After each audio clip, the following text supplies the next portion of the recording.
नारायण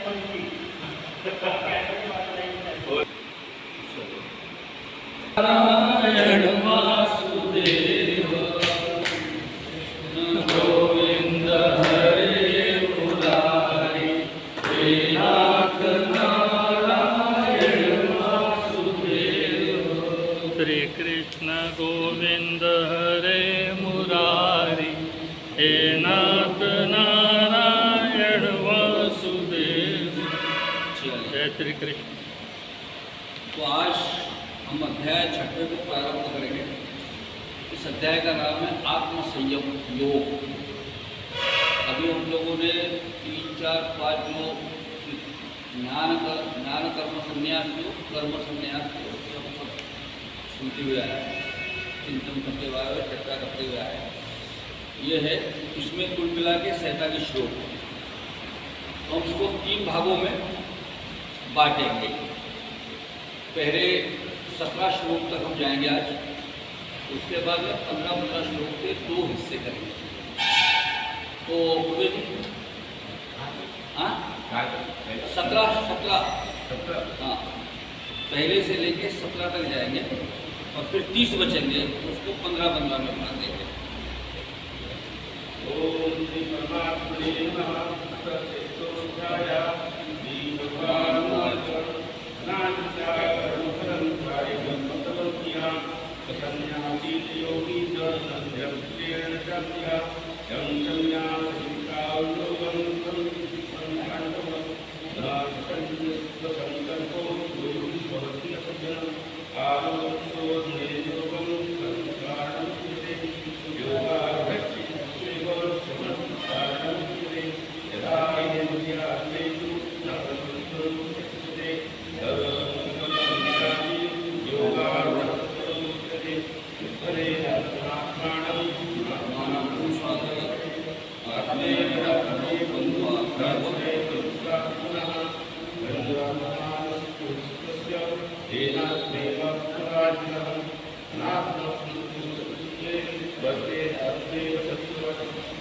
इसका हिंदी पढ़ लें। बढ़िया भगवद गीता के 6 अध्याय का महात्म है। श्री भगवान कहते हैं कि अब ये 6 अध्याय का महात्म में समझाता है। इसे सुनने वाले मनुष्य के लिए मुक्ति कर्तव्य नहीं रहते। गोदावरी नदी के तट पर प्रतिष्ठान को पेठन नामक विशाल नगर है, जहाँ अधिकतर के नाम किया जाता है। इस नगर में प्रांत बुद्धि नाम के सागर रहते हैं, जो भूमि प्रसाद मार्तंड मंत्र की वचन तेज से मंत्रान करता है। प्रतिदिन होने वाले उनके यज्ञ के प्रिय से कुंडन में संकल्प इस प्रकार कार्य कर रहे हैं, मानो राजा का साधारण बातचीत का उनके यज्ञ में प्राप्त पूर्वोपाल स्वागत में सदा आसक्त होने के साथ मुक्तल और कभी प्रतिष्ठान पुत्री की आरंभ है। उनके दान के समय सूर्य के जल की धारा प्रताप की उदय की कुछ दिनों से पुष्ट होकर ये स्थिति को रक्षा करते थे। उस राजा के शासनकाल में मूर्तियों के क्षेत्र में होने वाले किस प्रकार की उपद्रव के लिए कई छोटा सा विस्तार नहीं हो सकता और अच्छी रीतियों का संबंध विकास होता है। वे बावली पूरी और मोटरी होने के कारण हमें प्रतिदिन प्रत्येक के दिनों की मृत्यु प्राप्त करते थे। एक समय राजा के ज्ञान तब स्वर के दिन का नहीं आए। वे कमल नाल के समाधि पंखे का रूप धारण कर अपनी पाके इलाके में आकाश मार्ग चले थे। वही उतावली के साथ चलते कूदते हुए सभी हंस वर्ष के बातें की करते जाते थे। उनमें से 15 आगे दूर के हंस देर से उतर आगे निकल गए तब पीछे वाले हंस में आगे जाने वाले संबंधित का अरे पारी करता है जो देर से चलकर आगे की होंगे। ये मार्ग बड़ा उद्यम है। इसमें हम सबको साथ मिलकर करने की ऐसा दिखाई नहीं देता।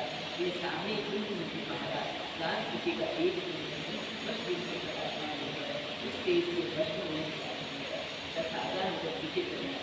पीछे वाले अंशों के आगे वाले उच्च स्वर से बातों का अवहेलना करते हुए अरे भाई क्या इस राजा दान किसी का एक ब्रह्मवादी महात्मा व्यक्ति के चीज से विकसित हुए अंशों की बात राजा दान उनके महल जाओ महात्मा व्यक्ति को यहाँ लिया है। राजा का नृत्य स्थान मैं आर्थिक चिंता हुआ अगर सम्राट ने किया सत्य करे मुक्तदान काशीपुरी की आज्ञा आज जहाँ जगत की शक्ति भगवान विश्वनाथ उनको को उपदेश किया करते हैं। उसके बाद गया या प्रफुल्ल में भगवान मेरा संपूर्ण लोगों को प्रकार करने के लिए माना के जो भ्रमण करता हुआ अपना मथुरापुरी में गया। ये भगवान श्री कृष्ण का आविष्कार जो परम महान वेद और शास्त्रों में होती त्रिभुज प्रति भगवान विवेक के अवतार नाना देवता धर्मश्री का सेवन मथुरा नगर साधुनी की यमुना के किनारे सेवा करता है। इसकी आकृति अर्थ वसत पेशों में विकास परम आनंद प्रदान करता है। सुंदर प्रतीत होता है। गोवर्धन पर्वत के मथुरा मंडल की और भी बढ़ रही है तो पवित्र दृष्टि को चट्टान से आकर इसमें बारह बने एक परम पुण्य तथा सबको विश्राम देने वाले स्थितियों के साथ ही भगवान श्री कृष्ण के आधार हैं। तत्पश्चात मथुरा से पश्चिम में उत्तर दिशा दूर आदि काश्मीर नामक यहाँ सख्त के समान होकर प्रथम किसी धर्मों की प्रक्रिया भगवान शंकर करके यहाँ समाधि सेवा करते हैं। यहाँ ब्राह्मणों के शास्त्रीय आलाप मुख मनुष्य भी सुंदर मानव जो का उदाहरण करते हुए देवता के समान हो जाता है। यहाँ निरंतर होने वाली यज्ञ पूजा होने के कारण आकाश में देवों से ढूंढते रहने अपनी कालिमा निश्चित है। जहाँ उपाध्याय के पास कालीन प्रयास में संपूर्ण कराई तथा पिताचार मानकेश्वर नामक शाम के प्रसिद्ध भगवान चंद्रशेखर वेदधारण के दौरान व्यक्ति निवास करते। काश्मीर के राजा माणिकेश ने दिव्य विजय में समस्त राज्य को भगवान शिव का पूजन किया है। इसलिए उसका नाम माणिकेश्वर हो गया है। उन्हीं के मंदिर में महात्मा एक किसी गाड़ी के प्रति अपने अंगों को खुल जाते थे जो उसकी इसी अवस्था में राजा के बताए किसी के लिए रेख का पहचान दिया। ये महात्मा पढ़ रहे हैं, महात्मा पढ़ रहे हैं। अपना 6वां अध्याय ये जो है वो पढ़े तो ज़्यादा अच्छा है। अच्छा हाँ एक ही पेज पढ़ लो आप। उसके बाद अपन 6ठे अध्याय पढ़ेंगे डायरेक्ट में शुरू करो। ठीक है तो चरणों में प्रणाम करें। आपकी स्थान पर रखते हैं। आपका पूरा नाम क्या है? आपको सदा अच्छा दिखने वाले हैं दुनिया किसके कहते हैं? इस समय आपका कर्म क्या करने का विचार है? के वजन परम आनंद महात्मा रेप ने कुछ फूल फूल काम है किसी वस्तु की आवश्यकता नहीं तथा कोई भी मन के अनुसार प्रक्रिया कर सकता है। रेप के हाथी अवतार को आदर्श को ग्रहण करके साथ ही धीरे से राजा पर चल गया। वहाँ पहुँचकर राजा को प्रणाम करके उसने हाथ लेकर सारा समाचार नहीं होंगे। उस समय स्वामी के दर्शन से बड़ी प्रशंसा थी। शास्त्री के वस्तु राजा के आश्चर्य से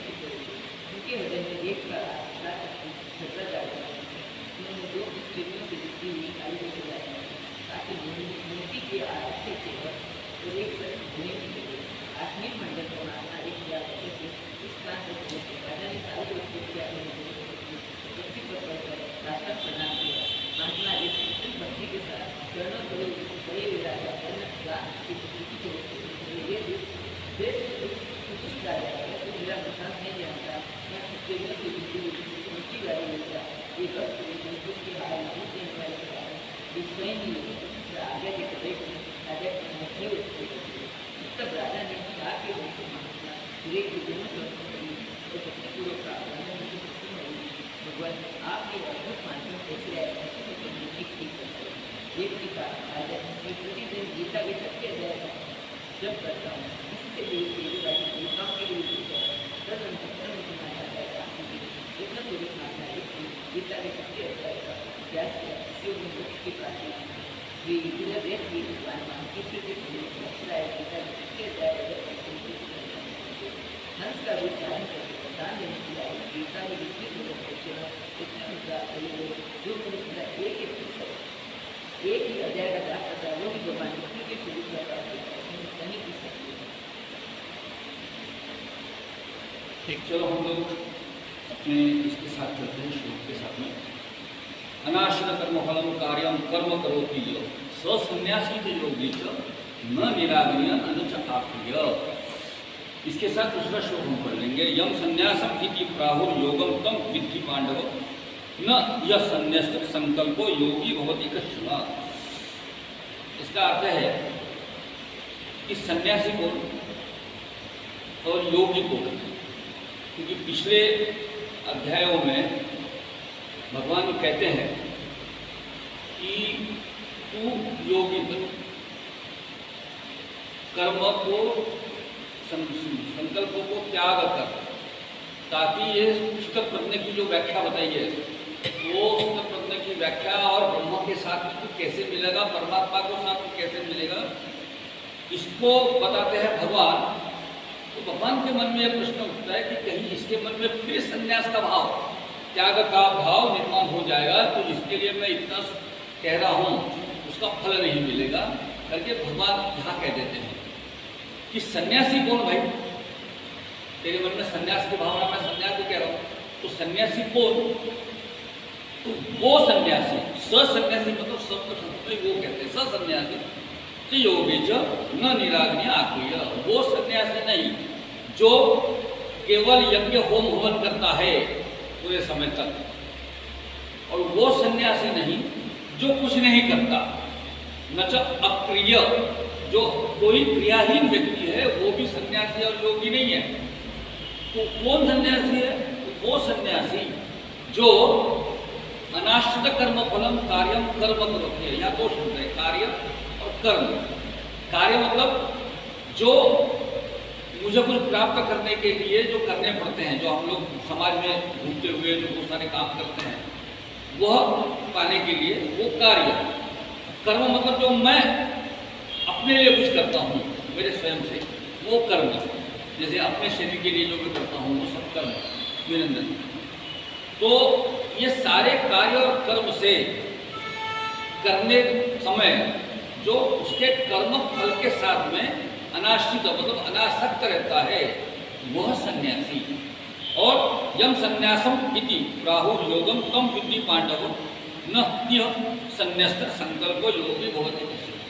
मतलब जिसको तू सन्यास कहता है उसको योग मान, वो योग है।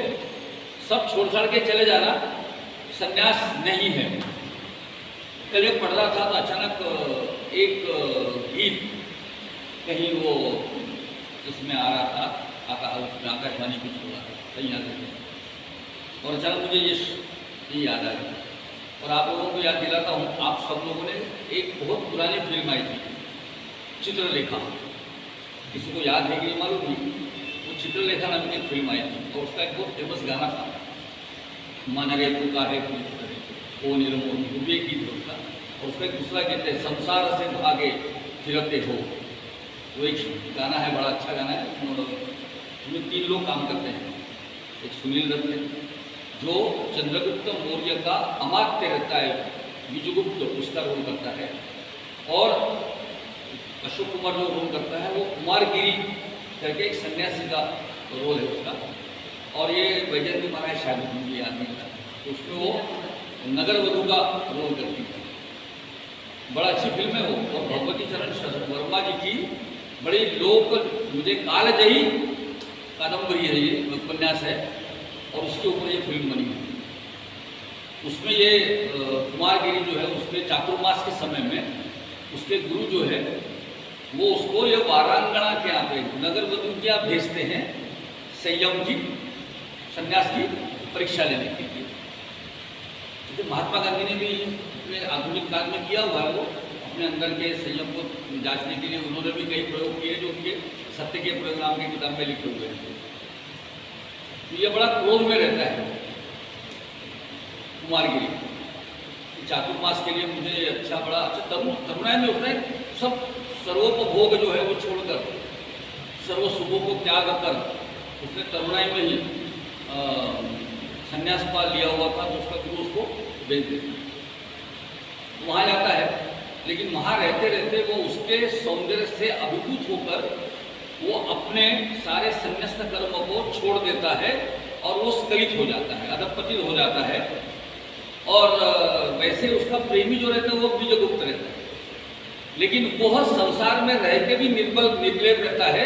और जब उसके प्रभाव में, कुमारगिरी के प्रभाव में जब संसार को छोड़ देता है तो उतना ही निर्विकार रहता है। तो ये बड़ी प्रसंग वो याद आ गया मुझे अचानक। उसमें वो गाना भी बड़ा, संसार से भागे फिरते भगवान को तुम क्या पाओगे, इस लोक अपना न सके उस लोगों को कैसे अपनाओगे, ये पाप है क्या, ये पुण्य क्या है, रीतों पे धर्मों की मोहरे है, इस युग के बदलते धर्मों को तुम कैसे आदर्श बनाओगे। तो ऐसी वो बड़ी अच्छा गीत है वो। और वैसे मतलब कि उन दिनों में फिल्में भी अच्छे आया करती थी, बड़ा फिलोसॉफिकल फिल्में हुआ करती थी। अभी तो अजीब फिल्में आती है जो देखना मुश्किल है। अपने बचपन में वो पीढ़ी जो थी वो अच्छे अच्छे फिल्मों के साथ में आगे बढ़ी हुई है।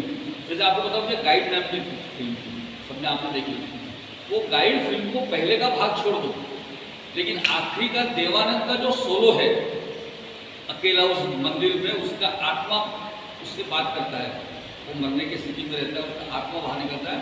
वो 15 से 20 मिनट का जो भाषण है वो सांख्य योग की अच्छी प्रस्तुति है। कभी अगर आपको फिर से फिल्म देखने का मौका मिले तो बाकी मत देखना भले, लेकिन आखिरी के 15 मिनट है वो सुनने लायक है। तो संसार में रहकर आपको, संसार के साथ जो आपको नियत कर्म है, संत तुकाराम जी का भी उदाहरण है कि उन्होंने ये सारा संसार में अपने परिवार के साथ रहकर उन्होंने विठ्ठल की जो वो भक्ति की थी, तो संसार में रहकर उसकी घरवाली उनके ऊपर में बहुत चिढ़ जाती थी। जब भी कोई जितने पैसे या जितना कोई घर में सामान है वो किसी गरीब को दे देते। मेरा एक मित्र है, मैं जिससे मैंने सीखा, एक्चुअली जो मेरा एक मित्र है ना उससे सीखा। एक बार हम दोनों बैंक से आ रहे थे तो उसने बैंक से 1000 रुपये निकाला, मेरे सामने लिखा, फिर हम घर गए, उसके चाय वाय पी रहे थे तो अचानक एक उसका मित्र आया, उससे पहचानता हूँ, उसने बोला ये अपने को मेरे को आज अर्जेंटली 1000 रुपये गए थे। तो उसने उठा के 1000 रुपये निकाल दिया। मैंने बोला 1000 रुपये क्या के लाया? बोले इसलिए लाया था कि 2-3 दिन घर में, मेरी तो कोई शौक नहीं है लेकिन घर में काम पड़ते हैं, बीवी मांग लेती है, बच्चा मांग लेता है, उसको कुछ चाहिए, उसके लिए होना चाहिए। हर एक के बाद ऐसे ही रहता है, आप लोग वही करते हैं।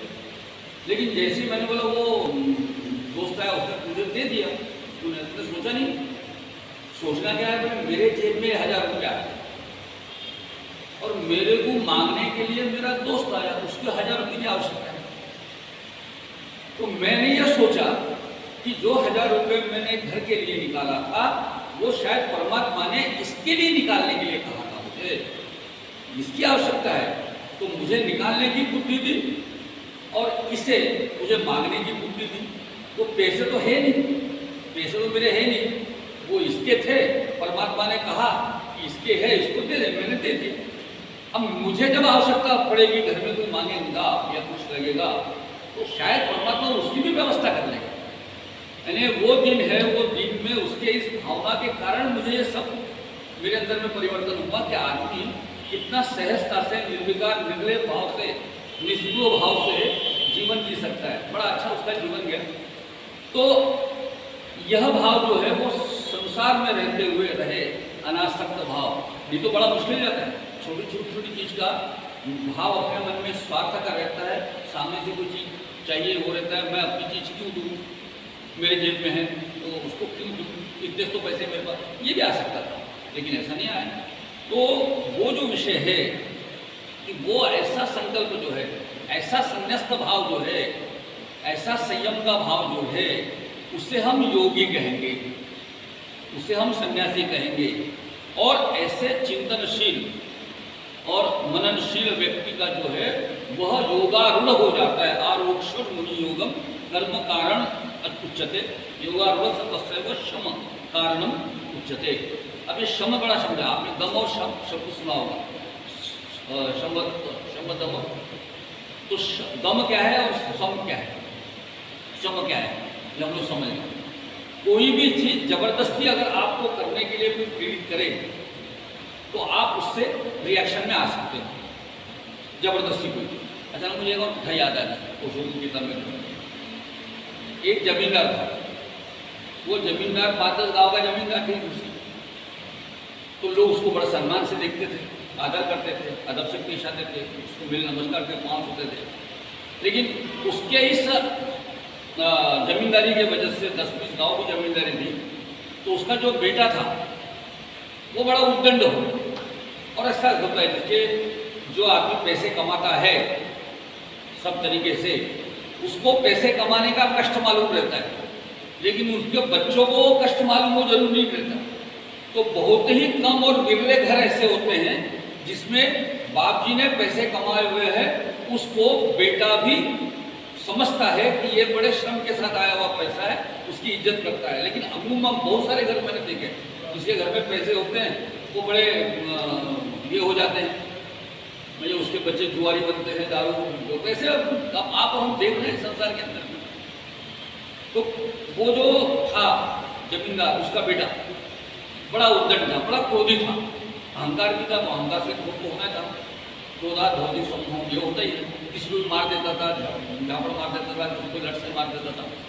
तो सब गाँव वाले परेशान थे, उसको कुछ बोल नहीं पाते थे। तो उन्होंने बोला, एक दिन सब लोगों ने मिलकर तय किया कि आपको उसको बताना चाहिए। तो सब लोग आए जमींदार के पास, उन्होंने जमीन साहब कि आपका बेटा बहुत क्रोधी है, बोले इसका क्रोध शांत करो, नहीं तो आपके नाम पर घंटा लग जाएगा। तो बोले मैं क्या करूँ? तो एक साधु पुरुष थे गाँव में आए हुए थे, तो बोले एक काम करो ना, इसको हिमालय पे भेज दो, बोले शांत वातावरण में तपस्या करेगा। तो वो बाप उसके अपने बेटे को समझाता है, डांटता है, और जबरदस्ती एक आदमी के साथ पकड़ के उसको हिमालय भेज देता है, एक साधु बाबा तू वहाँ। तो वहाँ जाके उसको तो उसका और कोई काम नहीं था, वो तपस्या कर लेता 10-12 साल के बाद। वो 10-12 साल के बाद में वापस आता है और बड़ा कपड़े अपने सन्यासी के जैसे रहते हैं, उसके बड़ा शांत भाव से भगवान का ऐसा उसका रूप तो वैसे आता है। वो आता है तो उसके आने के उपलक्ष्य में वो जमींदार जो है वो बड़ा भारी भोज का आयोजन करता है। भोज के अंदर उसमें बहुत सारे लोग आते हैं, 10-20 गाँव के लोग आते हैं, और ये भी बैठा रहता साधु के रूप में। तो एक आदमी आता है, उसको पूछता है, भगवान ये सब आयोजन किस लिए है? वो लड़का बोलता है कि मैं बहुत गर्म दिमाग का था और बहुत क्रोध में आता था, मारता था, और उसने मेरे पिताजी ने मुझे भेजा और वहाँ से मैं भी शांत होकर आ गया। अच्छा बहुत बढ़िया, वो चले जाता। फिर 5 मिनट में आता है, भगवान इसका आयोजन क्यों हो रहा है? तो मैंने कहा ना आपको कि मैं बहुत क्रोधी था और उसकी वजह से पिताजी ने भेजा था, वहाँ शांत होकर आया और अभी मैं शांत हो गया हूँ। वाह बढ़िया, ठीक है। फिर 5 मिनट के बाद में आता है, भगवान ये सब आयोजन क्यों हो रहा है? मैंने तुझे कहा ना मैं बहुत गर्म दिमाग का था और गुस्से में था करके वो उधर गया था, बताएं तो मैं। अच्छा फिर 5 मिनट में आता है, भगवान ये सब क्यों हो रहा है? एक कनपट में मारता है उसको, मैं तो बहुत बार बता चुका हूँ, बोले कि मैं ठंडा होने के लिए, शांत होने के लिए मैं उधर गया था, अभी शांत। अच्छा ये मारते हुए कहता है कि मैं बहुत शांत हूँ। तो उसका अर्थ यह है कि उसके मन का स्वभाव नहीं था, वो उसके मन का बचपन से स्वभाव रोगी था, अहंकार में था, और उसके पिताजी ने जबरदस्ती उसको वहाँ भेज दिया, वो चला गया। लेकिन उसने अपने बाप के डर से स्वीकारा। लेकिन जो स्वयं का मन है, तो ऐसा अपने क्रोध का दमन न करते हुए शम मतलब उसका शमन करना चाहिए, उसे शांत करना चाहिए, तो योगारूढ़ होगा, ऐसा भगवान यहाँ कहते हैं। यदा ही न इंद्रियार्थेषु न कर्मसु अनुषज्जते। यहाँ कर्मसु शब्द जो आया है, बहुत बार हम कर्मणि, अपन कर्मण्य वादे का अर्थ है अपन कर्मणि, वो एक वचन देता है, और कर्मसु मतलब बहुवचन की वजह से यहाँ कर्मसु शब्द लिया। यदा ही ने न इंद्रियार्थेषु न कर्मसु अनुसंजते सर्वसंकल्प संन्यासी योगारूढ़ उच्चते तदुच्यते। ऐसा जो इंद्रियों के भोगों में और न अपने कर्मों में होता है, वैसे त्यागी पुरुष जो होता है उसको योग पे आरूढ़ हुआ माना, उसको योग पक्का हो गया ऐसा माना जाता है। मतलब तेरे कर्म में और तेरे इंद्रियों के अंदर में तू आसक्त नहीं है, ये भगवान यहाँ पे कह रहे हैं।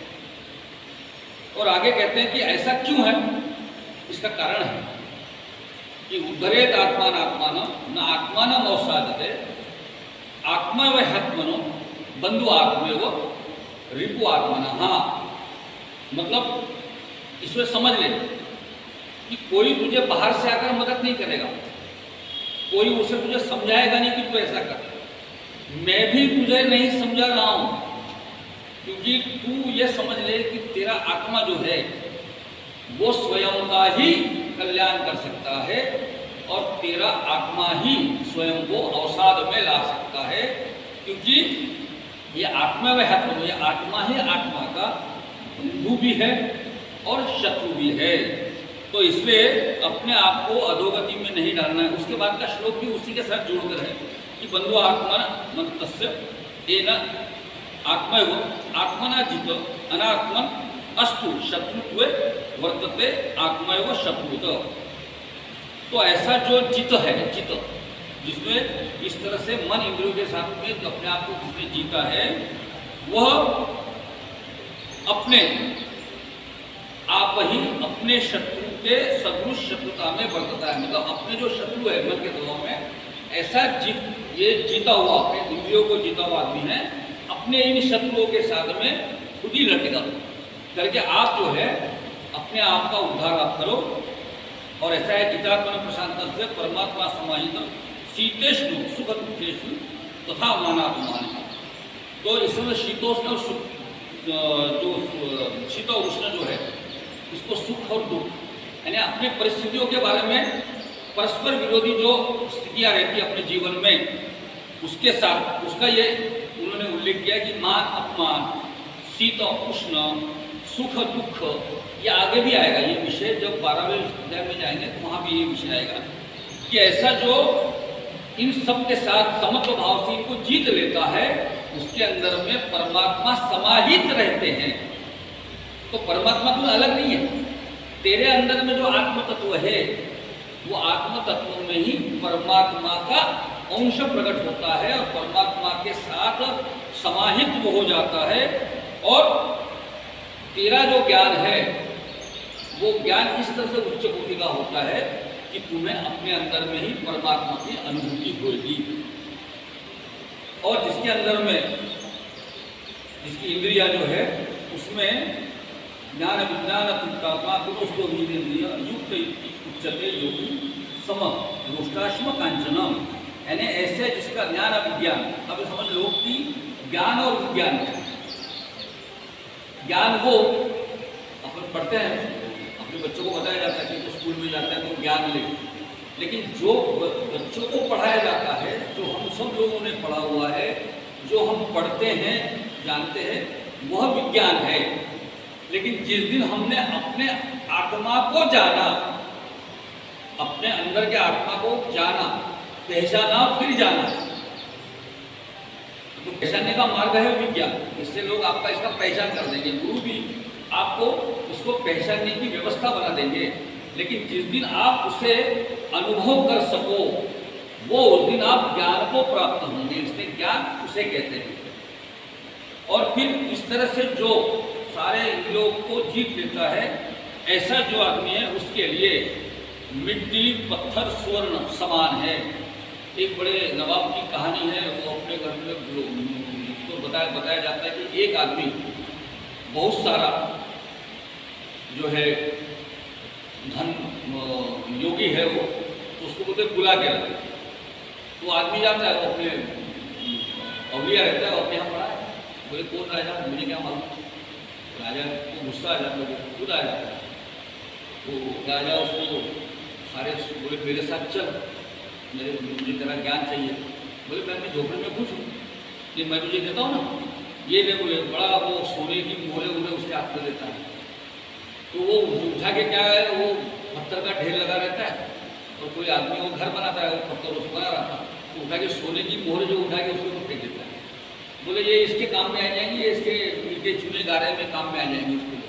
तो राजा बड़ा परेशान है, तो बोले अजीब बात नहीं है, जिसके लिए मैं इतना दौड़ करता हूँ, राजपाट करता हूँ, योग है, तो लोग उसको बताते हैं कि वो योगी आदमी है, उसके लिए तो मिट्टी, सोना, चांदी सब एक जैसे है, उसके लिए कोई फर्क नहीं। ऐसा जो योगी है वो समस्त अनुष्ठांश कांचन, अश्म और कांचन, यहाँ पे जो शब्द है समभाव से जो है अश्म और कांचन को देखता है, ऐसा कहा जाता है। और यहाँ पे अगला श्लोक जो है वो सुहन मित्रार युरासीन मध्यस्थत्वेषु बंधुषु साधुषु अपिच पापेषु समबुद्धि विशिष्टते। यहाँ पे जो है सुहृद, जो सखा बोलते हम लोग, वो मित्र।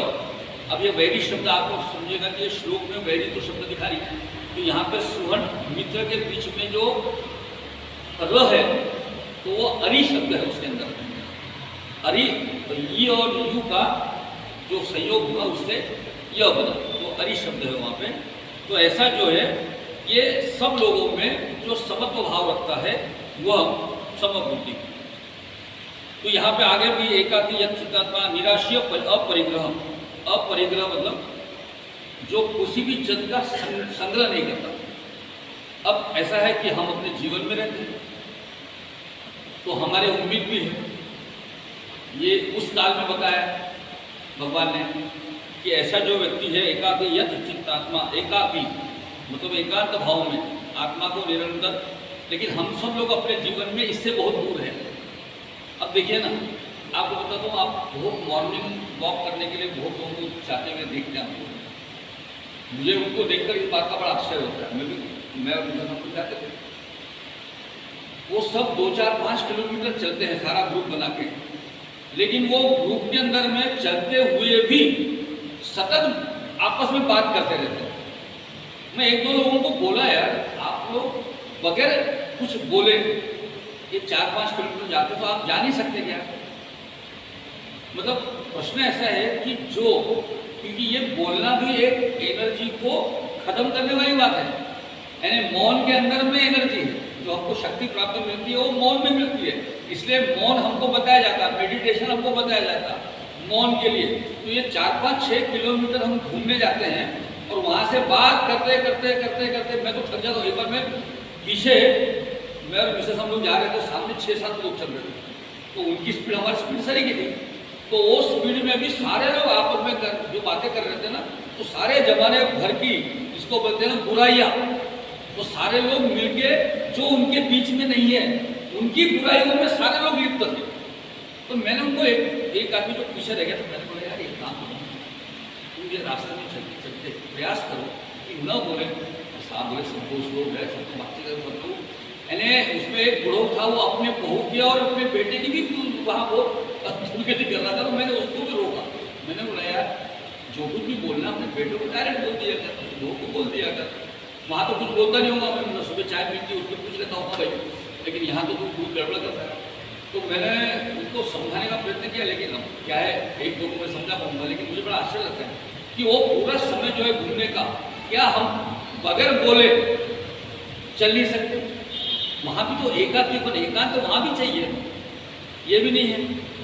आशा रहित हम हो नहीं सकते, निराश जो बताया, और अपरिग्रह ये बहुत मुश्किल है, कोई संग्रह नहीं करना।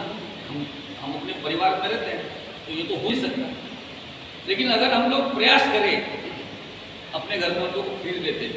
मैं आपको बताया था एक बात ना कि हमारे पुराने ज़माने में माता जी जो है बर्तन रख देती थी पानी के अंदर, उससे खराब नहीं होता। फिर हमें 15 रुपये का दूध रखने के लिए 15,000 का फ्रिज ले लिया हम, तो फ्रिज में सब्जी लेते हैं, यानी हम लोग सोचते हैं कि हफ्ते भर की सब्जी हम ले लें। लेकिन हमारे एक मित्र जो राजू जी हमारे गुरु भी थे, प्रभाकर राव का नाम सुनता हूँ, गुजर गए, वो हर रोज सुबह घर जाते समय रास्ते में एक सब्जी बाजार से अपनी आज की सब्जी ले जाते थे। तो मैंने बोला गुरुदेव, मैंने बोला ये आप, मैं हफ्ते भर की ले आता था। तो उन्होंने मुझसे कहा, बोले गाँव भरे में पहले एक जमाना था, बोले कि लोग बड़े बाजार में जाना पड़ता था सब्जी लाने के लिए, तो वहाँ पे हफ्ते भर की सब्जी लाना ठीक है, लेकिन अभी जगह जगह इतने सब्जी की दुकान हुए कि मैं घर से बाहर निकलता हूँ तो 4 सब्जी की दुकान मिल जाती है। लेकिन आज भी बड़े लोग शौकीन हुए, मुझे अपने घर के बगल में रहने वाला आदमी जो वहाँ से अपना सामान ला रहा है तुम्हारी सुविधा के लिए, उसके पास से सब्जी न लेते हुए एक 10-20 रुपया बचाने के चक्कर में बीटीपी पे लोग जाते हैं। मैंने भाई को बोला अरे बहुत सस्ती मिलती है, बोले जो 60 रुपये में यहाँ मिलती है वहाँ 40 रुपये मिलती है। मैंने बोला यार तो 60 रुपये में बचाने के लिए 2-4 सब्जी ले गया था, तो जो आजकल तेरी कार से जाता है तो वहाँ जाने तक के मुझे शास्त्री नगर से कोई आदमी बीटीपी तक जाएगा, आप सोचो नहीं बोले तो ये 50-60 रुपये का तो पेट्रोल लग ही गया उसके अंदर में, तो 50-60 रुपये का पेट्रोल खर्च करके वहाँ जो 50-60 रुपये बचा लेता है, तो मतलब वहाँ जाने के बजाय तेरे मुंगले में एक दुकान है उससे ले, उसके भी 4 पैसे उसको मिल जाएंगे। तो मैंने देखा कि संग्रह करने की आदत जो है समाज के अंदर में या अपने अंदर में है, तो यहाँ पे भगवान ये कहते हैं कि संग्रह कर तू, करने के लिए नहीं है, लेकिन अपने मन में उसकी आसक्ति न रख, संग्रह करने की सोच मत, आवश्यकता रही तो कर ले, लेकिन ये बहुत आवश्यक चीज है ऐसा मत मान। इतना हम आज के समाज में कह सकते हैं, क्योंकि अपरिग्रह तो बड़ा मुश्किल है ऐसे जमाने में। तो ऐसा आत्मा जो है वह इस सारे व्यवस्था में रहता है, ऐसा चिदात्मा जो है वो परमात्मा को प्राप्त हो गया। और फिर इसके बाद भगवान ये बताते हैं, इसके बाद ये भगवान ये बताते हैं कि योग कैसा करना। सुजो देशे प्रतिष्ठा प्रस्त्रम आसनमात्मनम ना अति उच्चितम ना अति नीचम चैलाजिना पुरुषोत्तम। मतलब ऐसे अभी यहाँ पे उन्होंने योग कैसा करना इसकी प्रक्रिया बताई है। योग कैसा करना, शुद्ध जगह हो, अच्छी जगह हो, ना ऊंची हो ना नीची हो, उसके भी अलग अलग कारण हैं। अगर ऊंची रहे और नीची रहे तो उसकी भी तकलीफ होती है। और उसके बाद में बैठते हुए अपने समम काय श्लोक धारे न अचलम स्थिरम संप्रेक्ष नासिकाग्रम सोम दिशाच अनअवलोकनम। मतलब स्थिर बैठो सीधे और सीधा जो है सिर गले के समान अचल 13वां श्लोक है ना, नासिका के अग्रभाग पर अन्य दिशाओं को न देखता हुआ। आप सब योग करते हो, आप योगी लोग हो, लेकिन अगर आप देखना कि स्थिर और शरीर एक शरीर में हो तब जाके मेडिटेशन कर सकते हो। इसका कारण है योग के अंदर में लिखा होगा कि अगर आप झुक के करोगे तो आपको नींद से आएगी। अगर आप अगर पीछे रहकर अपने शरीर को ऐसे करोगे तो आपका जो शरीर का जो ब्रेन है, जो ब्रेन का जो पोर्शन है उसके अंदर में एक आवरण सा आ जाता है, वो आपकी सुस्ती बढ़ेगी। और अगर आप यूं ऐसा करोगे तो आपके मन में विचार ज़्यादा वेग से आएंगे। आप देखना अगर थोड़ा सा गर्दन को ट्रेडिंग करोगे या विचार करते समय अपने गर्दन मूवमेंट होती है, माइंड को ऑब्जर्व करो, तो इस तरीके से सीधा रहते हुए आप करो और शांत अंदर से मन को रोक कर मन संयम अच्युतो युक्त आसित मत पर। अब ये आसित मत पर का मतलब है मेरे प्रति शरणागत हो जा। मत पर शब्द बहुत जगह आया हुआ है, इसका अर्थ है कि मेरे प्रति तू पूर्ण समर्पित हो जा। तो ऐसा जो सावधान होकर मन को शांत कर तू करेगा तो मुझे शांति को प्राप्त करता है। और आगे में जो प्रत्याहार विषय है योग के अंदर में यम नियम आसन प्राणायाम प्रत्याहार, तो ये 5 बहिरंग के पहले 2 तो ये बता रहा है कैसे बैठना, आसन करना। उसके पहले जो बताया, जो अपन ने पहले देखा कि अपने मन में यम नियम का जो है अपरिग्रह, ये सारी चीज़ें हम कैसा रोके, ये कहते हुए यहाँ तक आए हैं। और यहाँ पे मुझे ये करते हुए मेरे प्रति पूर्ण समर्पित होकर मन को रोक कर ऐसा तू।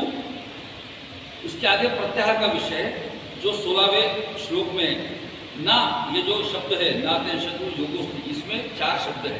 जैसे कर्मण्यवादी कारस्तु उन्होंने कहा था ना कि 4 श्लोक है, जैसे है ना अति अश्नत अस्तु योगोस्ति न च एकांतम अश्नत न च अति स्वप्नशील्यस्य जागृतो न एव च अर्जुन। ऐसा ये पूरा श्लोक का अलग अलग अन्वय है। तो ना अति अश्नत अस्तु मतलब जो खाना, अश्नत ज़्यादा मतलब खाना, भोजन, जो ज़्यादा खाने वाला और बिल्कुल न खाने वाला, समझे कि नहीं। जो बहुत सोने वाला और सदा जागने वाला, न च अति न च अति स्वप्नशीलस्य न जागृतो एवं च अर्जुन। इसका मतलब जो ऐसा जो है ज़्यादा खाता है, ज़्यादा सोता है, ज़्यादा जागता है, ये ठीक नहीं है। और इसी को आगे में भगवान इसको और विस्तार से कहते हैं कि युक्ताहार विहारस्य युक्त ज्येष्ठस्य कर्मसु युक्त स्वप्नावबोधस्य योगो भवति दुःखः। ये दुःख हरने वाला योग है। कौन सा? युक्ताहार विहारस्य। मतलब अपन तो अपने मराठी में भी है ना, अति ते दे माती, अति परिजाते अवज्ञा, ऐसा अपन ने अपने शब्द कहते हैं। तो किसी भी चीज़ की अति होना, ये पहले श्लोक में बताया कि अति खाने वाला, अति नहीं खाने वाला, इसमें दोनों जगह अति होती है। ये व्यक्ति नहीं होना चाहिए। युक्त मतलब ऑप्टिमम, जिसको मराठी में हम लोग अंग्रेजी में ऑप्टिमम कहते हैं, योग्य उतना। युक्त मतलब योग्य। तो आहार में भी योग्य होना चाहिए। तो आहार अपन 15वें अध्याय में अपन जब गुणत्रय विभाग योग सीखेंगे, उसमें योग्य खाना क्या है, सात्विक, राजसी और तामसी, इसका बड़ा उल्लेख बड़ा है, आप लोग पढ़ लेना चाहिए। ये सब चीज़ों का अन्न के अंदर में भी कैसा सात्विक होता है, कैसा राजसी होता है, कैसा तामसी होता है, अन्न में ये लिखा है उसमें। तो ऐसा आहार जो है अत्यंत युक्त हो। विहार मतलब मनोरंजन भी शरीर के लिए आवश्यक है। तो अभी तो टीवी देखते हैं, लेकिन अगर हम लोग इतना खाए और पढ़ते समय किताब को न, मुझे अभ्यास की किताब के साथ में अपने को अभी भी कहा जाता है ना, बेटा अगर भाई ऐसा है तो अगर नहीं पढ़ता है तो कुछ और कर ले। तो एक बाप ने बेटे को गिटार लेके दी, पढ़ाई करते करते थोड़ा सा अगर बोरियत हो गई तो संगीत बजा ले, कोई गीत गिर ले। आज भी बच्चे लोग भी पढ़ाई करते करते अगर बोरियत हो जाती है तो गीत गा लेते हैं, तो कोने में बैठते। तो वो भी आवश्यक उतना होना चाहिए। मनोरंजन का विषय जो है अपने जीवन का, वो भी आवश्यक होना चाहिए। अपने काम भी आवश्यक उतने होने चाहिए। ज़्यादा काम करो, ज़्यादा हरकतें करो तो बहुत बार नुकसान होने की स्थिति रहती है। करके अपने काम भी आवश्यक उतने होने चाहिए। युक्त स्वप्न अवबोध, युक्त स्वप्न अवबोध बोलते हैं ना, युक्त स्वप्न और अवबोध। मुझे ख्वाब भी, सोचना भी हमारा वो अपने आवश्यकता के दायरे में होना चाहिए। नहीं तो कोई चपरासी अगर कहे कि मैं आगे जाके 2-3 महीने में इस बैंक का और चेयरमैन अपने को बनना है, एकदम सोच ले। और आपके किसी फैक्ट्री का एक आधा वर्कर है, वो अगर कहे कि मैं पंकज के जितना भी बहुत बड़ा आदमी बन जाऊँगा, तो ये सपने भी बहुत दूर के हो जाते हैं ना। उसके लिए मेहनत करनी पड़ेगी। ऐसा तो नहीं होगा कि आज मैंने ख्वाब देखा और तो दूसरे दिन बड़ा बन गया।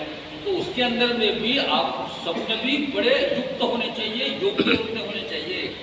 और ज्ञान भी यहाँ पे बड़े क्षेत्र है। ज्ञान को गीता भगवान अर्जुन को दे रहे हैं ज्ञान, और आगे ये कह रहे थे कि भैया ज्ञान तो ले ले, लेकिन वो भी आवश्यक उतना ले, नहीं तो तू कर्म से, अभी क्या है वो, उसको संन्यास का ज्ञान हो गया, इसको लगा तो हाथ में शस्त्र छोड़ दिया उसने।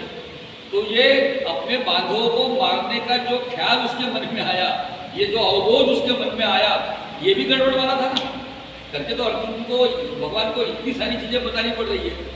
तो अपना ज्ञान भी, अवबोध भी, जानना भी जो है वो भी एक आवश्यकता के उतना रहे, ऐसा व्यक्ति रहे। तो उसके लिए ये योग जो है, योग के उतना सब चीजें लेना, ऐसा योग जो है अपने दुखों को हरने वाला होता है, ऐसा अर्जुन को भगवान कहते हैं। और यहाँ पे हम लोग अपने रोकेंगे और इस तरीके से अपने जीवन में ये सारा यम, नियम, आसन, प्राणायाम, प्रत्याहार जो योग के 5 बहिरंग है, उसको इस गीता ज्ञान में भगवान अर्जुन के सामने रखते हैं और कहते हैं कि तू इसको समझ ले और अभी योग के ऊपर में ऐसा आरूढ़ हो जा और युद्ध कर, युद्धा युक्त निश्चय, ऐसा कहते हुए आगे हम लोग चलेंगे। 17 से लेकर हम लोग 15-32 32 तक हम लोग जाएंगे। हालांकि इसमें पूरा विषय वही है, लेकिन इसको तो हम लोग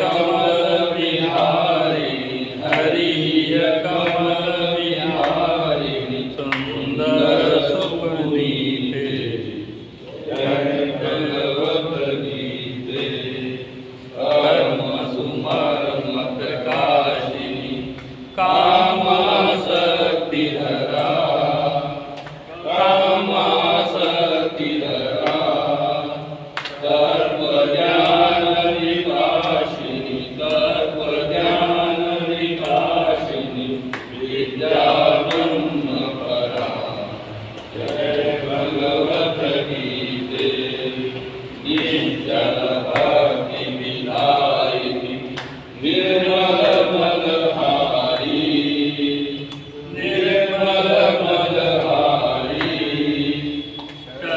शरणस्य प्रदायिनी शरणस्य प्रदायिनी सबरी सुखहारी जय भगवत गीते रागद्वेष विदारिणी कारिणी मूल सदा कारिणी मूल सदा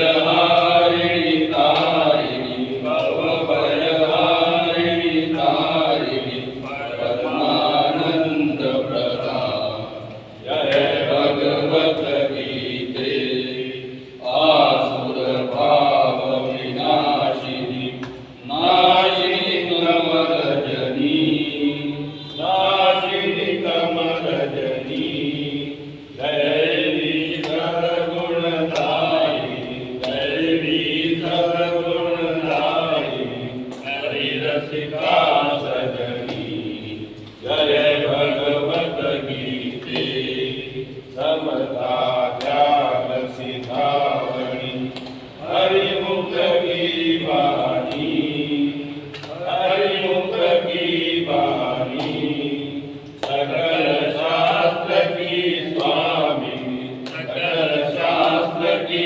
स्वामिनी योगी रानी जय भगवत गीते दया सुधा पर सावणी मातु कृपा कीजे मातु कृपा कीजे हरिपद प्रेम दान कर हरिपद प्रेम दान कर अपनो कर लीजे जय भगवत गीते जय भगवत गीते जय भगवत गीते हरिय कमल विहारिणी हरिय कमल विहारिणी सुंदर सुपुनीते जय भगवत गीते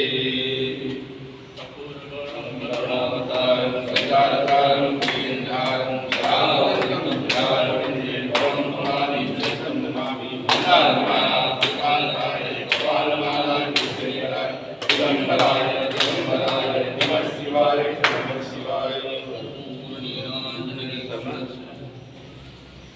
त्वमेव माता पिता त्वमेव त्वमेव बन्धुसखा त्वमेव त्वमेव विद्या द्रविणं त्वमेव त्वमेव सर्वं मम देव देव काली माता शर्वात्मना वा नारायणाय समर्पयामि इदं केशवं नारायण दामोदरं वासुदेवं श्रीधरं माधवं गोपिकावल्लभं जानकीनायकं रामचन्द्रं हरिभजे हरे राम राम राम हरे हरे हरे कृष्णा कृष्णा कृष्णा हरे हरे राम राम हरे हरे हरे कृष्णा कृष्णा कृष्णा हरे हरे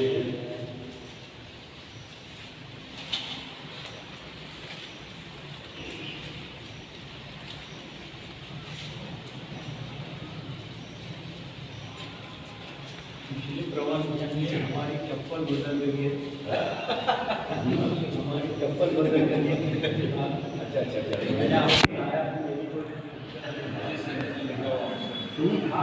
वो अपनी जो दूसरे की डिग्री में था किशोर के लेके देते हैं। ये तो फिर से ले आया ना। हाँ वो लाते रहो, कभी तो मिल जाएंगे। अब वो आए नहीं क्या? नहीं अभी किसने ले गए पता है आपको? कोई कोशिश भी नहीं कर रहा है कि मैं ले आऊं। ले गया